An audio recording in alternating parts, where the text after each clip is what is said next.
Настроение тремя словами. Солнечно, прекрасно и волшебно.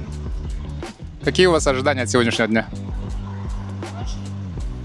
Приятная прогулка.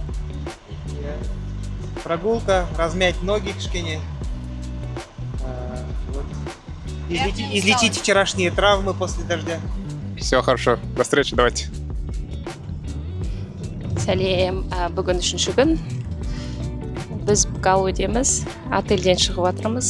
Сағат 12, ауа райы күшті болып тұр. Біз Галудың ішіндегі не бар екен, соның бәрін аралап тамашалаймыз, сіздерге түсіретін боламыз. Қызық болайын деп тұр.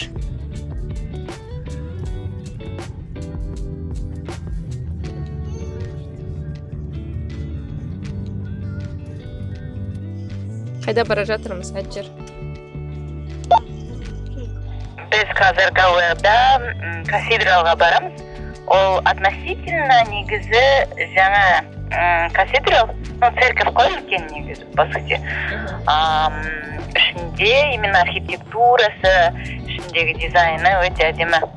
Алдында біз бір рет Гауэға келгенде кіріп көргенбіз. Я думаю, всем понравится. Там очень красиво. Жаңа бір қаладан өттік, сол жерде адамдар жиналып тұрды ғой. Не болып жатыр? Бүгін, оказывается, Истер екен и Пасха. Получается, оларда, наверное, специальный какой-то бір не причин күн. Намазға бару. И, короче, олардың айттары ғой. Бәрі тойлатып, наверное, сол жақтан бүгін жиналып, воскресенье күні таңертең. И енді шығып жатыр. Көп адам болды, иә? Иә, айт намазына барған ғой.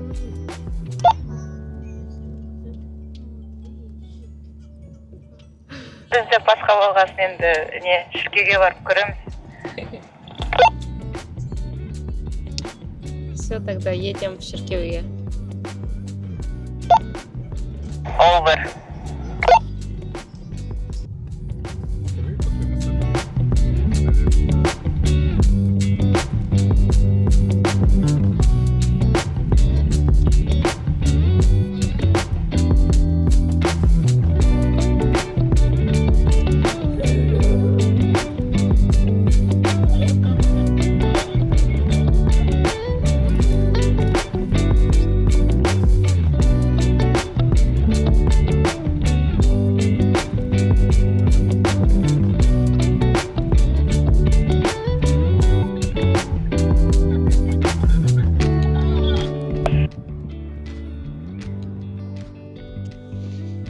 Шіркеудің парковкасы лық толы.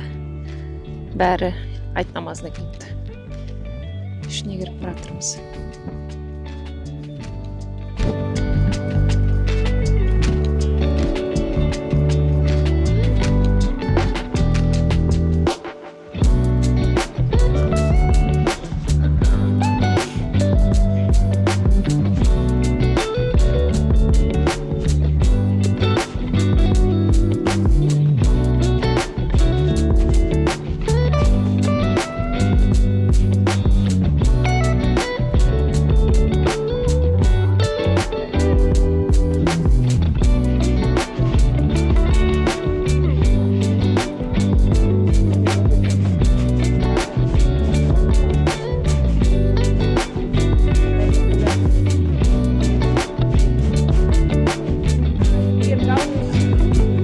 Жаңа біз кафедралға кірейік дедік, бірақ кіре алмадық, өйткені ол жерде Мас болып жатыр екен. Адамдар мас деген сыйынады қойларына, свечка қояды.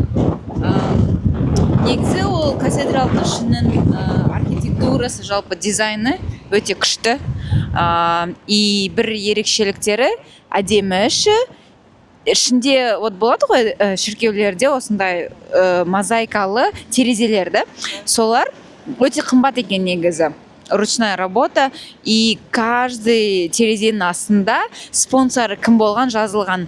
Кейбіреуінде бір адам, кейбіреуінде семья, кейбіреуінде там бір қайтыс болған біреудің атынан мысалы қойған, либо компаниялар үлкен. И еще бір маған ерекшелік негізі ұнаған нәрсе, ол ана сол шіркеудің ішінде бір үлкен журнал бар. И сол журналды любой адам ашып қарай алады. И ішінде прям үлкен список ұзақ. Ол ана шіркеудің, көрдіңдер ғой, шіркеу негізі өзі сыртынан үлкен, массивно жасалған, жалпы көп ақшаға істелген нәрсе. Соны салуға көмектескен әрбір контрибьютордың, әрбір адамның аты жөні, компанияның аты жөні жазылған. То есть это, например, мұсылмандарда бар садақа жария дейді. Сол, по сути. И это так прикольно, по идее, что, мысалы, ты можешь пойти и сол адамдарға тоже дұға істей салуға, аты жөндерін білесің. Для меня это так показалось. Сосын вообще кафедрал шіркеу түрменің орнында салыныпты, иә. Бұрын сол жерде түрме болыпты. Одан кейін ол түрменің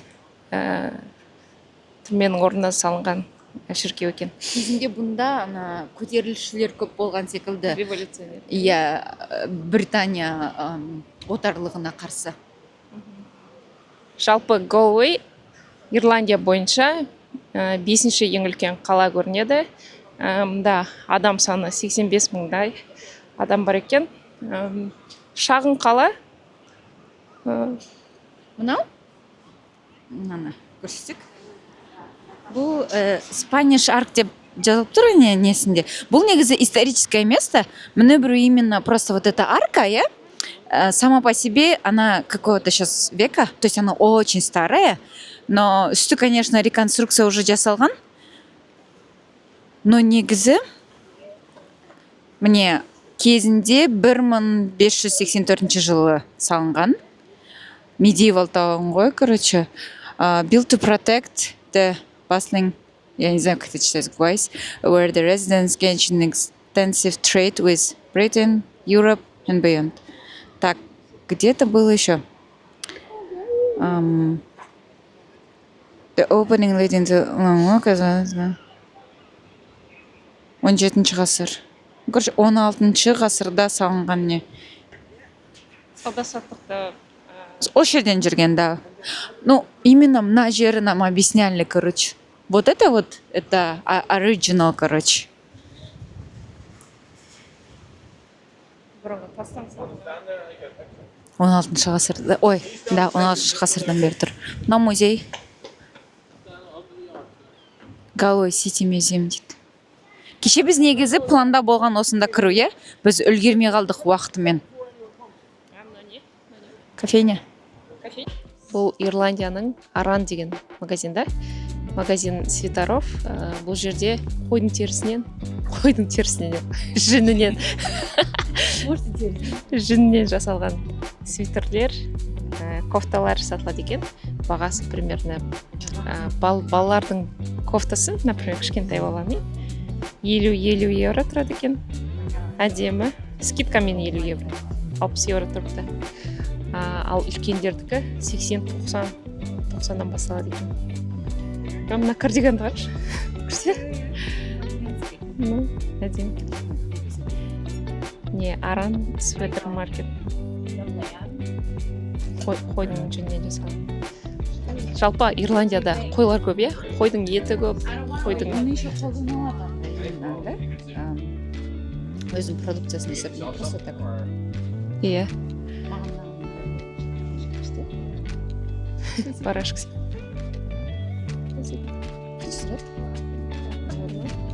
Евро. Ну, походу, дело, потому что астында еще флис. Желге как раз құлақты жауып тұрады. Мына кардиган жақсы екен. Стоит? Сколько стоит? Кардиганы сколько стоит? Цвет классный. Вот. 115 стоит. Вот это. Прикольно? Разноцветный, неше түрлі цветор екен. Мына көшенің аты қандай екен? Білесің ба? Латин Квотер деп аталады мына жер. Это одна из достопримечательностей Галуэй. Осы неде? Осы тропада, получается. Кішігірім көшеде типа магазины, бары их известные. И еще Галуэй Герлдың статуясы бар. Қазір көреміз. Галуэй Герл. Ну мен именно мына статының точно историясын білмеймін, но Galway Girl деген негізі Эд Ширанның өлеңі бар. Міне тұр Galway'га. И әні бар. Может сол әнге арнап қойған шығар. Міне мына жерде жазылып тұр. Originating нет, 13-ші ғасырда when a part of premise served as a banqueting hall. Это походу этот бар, что ли, да? Ага, мына бардың өзі, да? Renowned for the live music, particularly the music hall, which has hosted for many years and the best bands from Ireland abroad. Мына бар, походу, ескі, да? Вот это Quays бар деген, иә? Бұрыннан бері ашылған бар екен. 700 жыл болған, да? И соның алдында Galway Girl деген мүсінді қойыпты ғой, Фотоға түседі.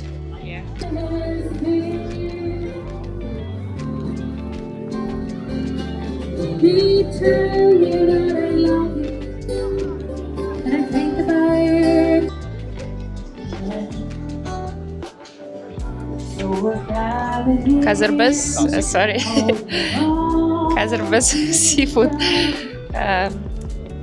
обедке қай жерге барса болады деп жүрміз. Қазір Galway'де жалпы теңіз seafood танымал екен. Seafoodтан жасалатын тағамдар. Сондықтан соның дәмін көрейін деп жүрміз. Қазір көреміз. Рейтингтерді қарап жатырмыз ресторанның. Ана жерде қазақтар тұр. Кучка болып ресторан таңдап жатыр. Біраздан кейін барамыз сол жерге. Прикольный бір жер бар екен. Чиппин деген.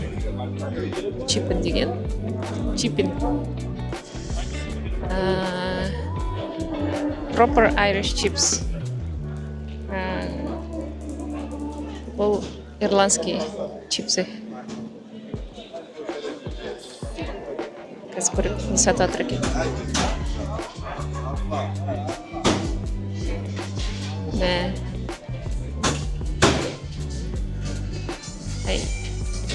Мына чипс емес, фрайс екен. Ирландық фрайлар осылай жасалады екен. Бұл тек ешқандай қоспасыз.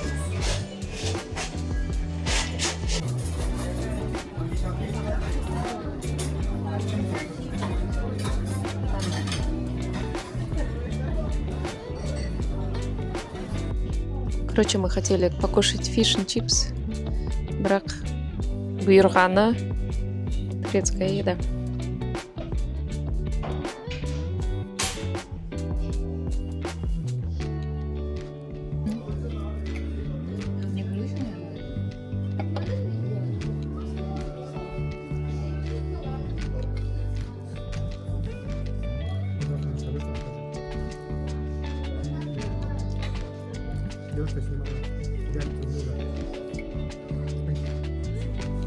Естеріңіз болса, біз күшті комментарий қалдырған адамға Galway'ден сыйлық жібереміз дегенбіз.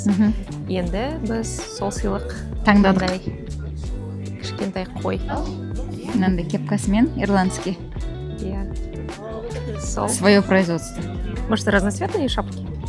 Давай цветную шапку возьмем. Или такую? Не знаю, это типа ирландская кепка. Или можно вот такой, интересно, фиолетовую или желтую? Фиолетовую? Давай желтую. Блин.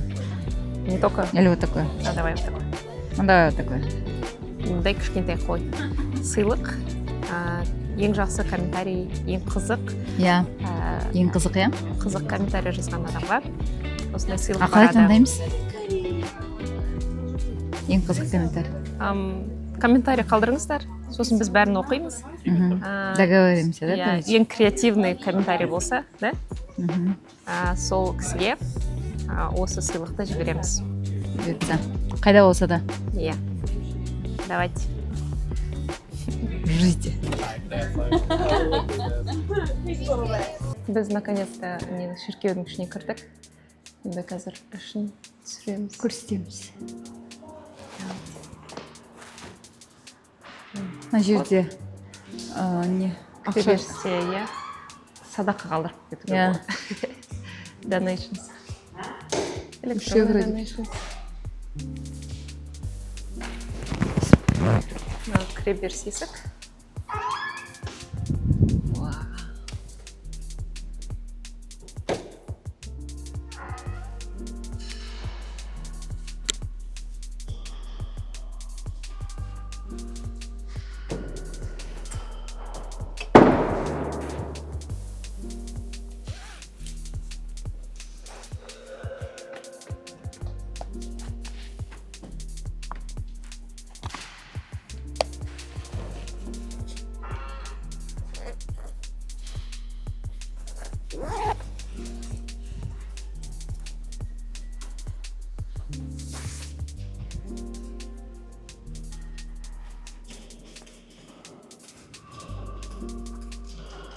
Свечка салу үшін төлейсің ба әлде қоя бересің? 50 цент. Мына жерге 50 цент лақтырасың да, свечка жандырып қоюға болады.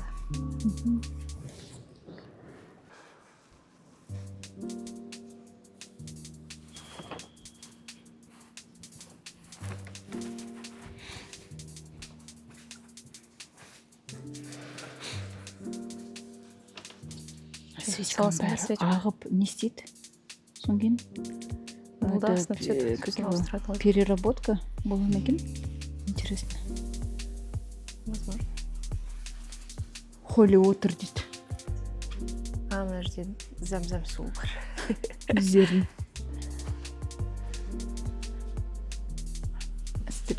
Ана жерде арфа ғой ме? Жалпы вообще Сірей. барлық Анамен церквьте бір-біріне ойнайды. ұқсайды. Анянда ойнайды. Делай арфадан дауыстар. Арфа же, да, правильно?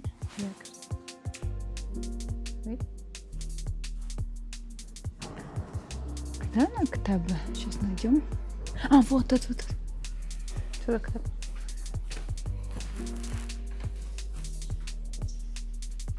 The names of people who have generously helped to support this cathedral. Міне. Мына көмектескен адамдардың тізімі, иә? O'Brien. Фамилия Фатима, что ли? У многих O'Connor. O'Donnell. Бәрі о. Ирландықтардың фамилиялары О'дан басталады бәрі. Иә, O'Donnell, O'Rourke. Лондон дейді. Дэд дейді. Прикольно. Бір қанша берген жазып алды, жазбайсыңдар ма жанында? Қазақтарда жазып алады. Кім қаншаға келді? Что почитаться. Біз қазір жағалауға келдік, иә? Галвейдің жағалауы. Запах. Деп. Ненің иісі? Балықтың иісі? Морской запах. Теңіздің иісі шығып. Балдырлардың иісі. Вот мына жерде медузалар бар. Вот өздерінің бір сезоны болады. Медузалар шығып жағаға. Жағада, су тартылғанда жағада қалып қалады.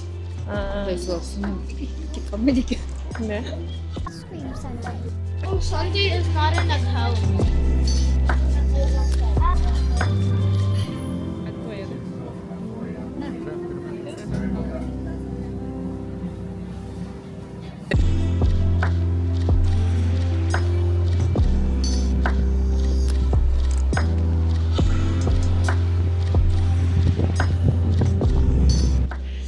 Сөйтіп біздің Слайго мен Гоуэге роуд-трипіміз аяқталып жатыр. Бүгін соңғы күн, кеш уже 6 сағатқа жақындап қалды. Енді біз үйге қайтамыз. Үйге дейін 2,5 сағаттай жер. Соңында итоги жасап, келесі осында келемін дегендерге кішкентай қандай кеңес бере аласың? Галуэйға келу керек міндетті түрде. Өйткені біз осы именно келген кезде Галуэйдің ең басты достопримечательностьтарына негізі кірмей кеттік. Өйткені біз өзіміз сонда болғаннан кейін кішкене план басқандай болды. Ал Слайгода бірінші рет болдық. Слайго маған өте ұнады. Біздің жолымызда негізінде тағы да 1-2 күшті локациялар болған. Но көп нәрсе негізі ауа райына келіп тіреледі. ең бірінші не совет, наверное, кеңес, ол осындай Easter holiday немесе каникулдар кезінде отельдер қымбатырақ болады екен, чем обычно. Сондықтан да жай мүмкін суббота-воскресеньеға бір рандомный суббота-воскресеньеға пландаған мүмкін арзанырақ болатын шығар. Жалпы Ирландия өзі кішкентай арал. Кез келген уақытта, например, кез келген демалыс күндері просто взять, күн жақсы болып тұрса, просто жинау керек та и машинамен шығып кету керек. Ойланбай. Өйткені бір жерге барам десең де, қандай қала болсын, 2-3 сағат максимум. 2-3 сағат жүресің сол қалаға дейін. Ең алыс қала, наверное, 4 сағат шығар, сондықтан қатты пландамау керек сияқты, Көп ойланып, андай алдын ала пландаудың қажеті жоқ. Ауа райы күшті болып тұр ма, ерте таңертең шығып кетсең көп нәрсені үлгеруге болады. Бірінші күні мысалы біз көп нәрсені үлгеріп кеттік, ауа райы жақсы болып. Сол секілді ауа райына байланысты, и содан кейін, наверное, шынымен де білу керек заранее қайда барасын. Онда легче кішкене, да, ориентироваться. Осы жолы бізге Әсет деген бала маршрут, соны айтам, жүр жанымызда өзінен өзі. Сол бала бәрін жоспарлап, қай жерге қашан тоқтаймыз, қандай стоптарға барамыз дегенді бәрін жоспарлады. Біз тіпті ештеңе істеген жоқпыз, оның маршрутын тек барар күні ашып қарадық. Сондықтан, сондай біреу керек араларыңызда. Егер трипке барып жатсаңыздар, алдын ала жоспарлап, қай жерге тоқтайсыздар, қай жерде не көресіздер, соны алдын ала жоспарлап алу керек. Келесі кеңес, надо, кажется, даже жоспарлағанның өзінде каждый точканы примерно білу керек, қанша уақыт кетеді оған саған. Жаяу жүрсең, мысалы, өйткені тамағынды ойластыру керек, ол жерде жақын жерде көп локацияларда, мысалы, тамақ болмауы мүмкін. Өзіңмен бірге алып жүру керек міндетті түрде. Тем более балалардың болғанда, мне кажется, да? Біз болғасын, біз мына жерде жаңа теңіз өнімдерінен тамақ жейміз деп ойлағанбыз. Бірақ ол жерлерде көбінесе халал емес екен. Сондықтан біз бір түрк ресторан тауып алдық әйтеуір. Сондықтан кішкене тамақ жағынан қиындау болуы мүмкін. Соны да ескере жүрген жөн. Сосын балалармен жүрген кезде, алдын ала кішкене дәрі-дәрмек алып шығу керек үйден. Өйткені олар суы мүмкін жолда, іштері ауырып, бастары ауырып, соның бәрін алдын ала ойластыру керек. Бірақ аптекалар везде есть, поэтому особо сильно париться не стоит. Сондықтан кез келген күні ауа райы күн шығып тұр ма, киімдеріңізді, заттарыңыз жинайсыздар да, снактар жинайсыздар да, шығасыздар. Ирландия үлкен емес, қатты жоспарлаудың қажеті жоқ. Жалпы осы трип ұнады ма саған? Маған ұнады. Мен ойладым, что мүмкін шторм мысалы 2 күнге мүмкін созылып кетуі мүмкін. Адам бір күн и түн, жел, жаңбыр болды. В целом нормально. Это считается нормально для Ирландии, по идее. Вот эта погода. Мне кажется, нам даже повезло, можно сказать. 3 күнде бычыт болуы мүмкін еді негізі. Шторм дегенде, я представляла себе қазір капец волны жан-жақта ұшып жүреміз деп ойлағанбыз. Но на самом деле кеше ұштық, көрдіңіздер енді. Одан кейін кешке басылды күн, сөйтіп бүгін таңертең күн шықты. Қазір күшті ауа райы. Мне кажется, можно судить, потому что егер де сен демалып шаршасаң, кішкене сондай чувство болу керек. Үйге қайтқым келіп тұр уже деген секілді. Значит, ты хорошо отдохнула. Мне кажется, мы нормально отдохнули, да? Қазір кофемізді ішіп аламыз да, жылынып, жол жүреміз, үйге барамыз. Жол болсын. Аман-есен жесек. Сол, бұл біздің 3 күндік Ирландия бойынша трипіміз, саяхатымыз. Егер сіздерде қандай да бір сұрақтарыңыз болса, комментарияларыңыз болса, сіздер осында болып, біз болмай қалған жерлер болса, онда комментарийге жазып кетіңіздер. Сосын ең креативный комментарийге біздің сыйлығымыз бар екенін ұмытпаңыздар. Сыйлық күтіп тұр сіздерді. Қазақстанға болса да жібереміз почтамен. Бұйыртса. Міндетті түрде. сол келесі кездескенше Подписка, каналымыздан алыстамаңыздар. Share, comment and like. Пока. Всем пока. Всё. О, наши операторы Ахында учатся.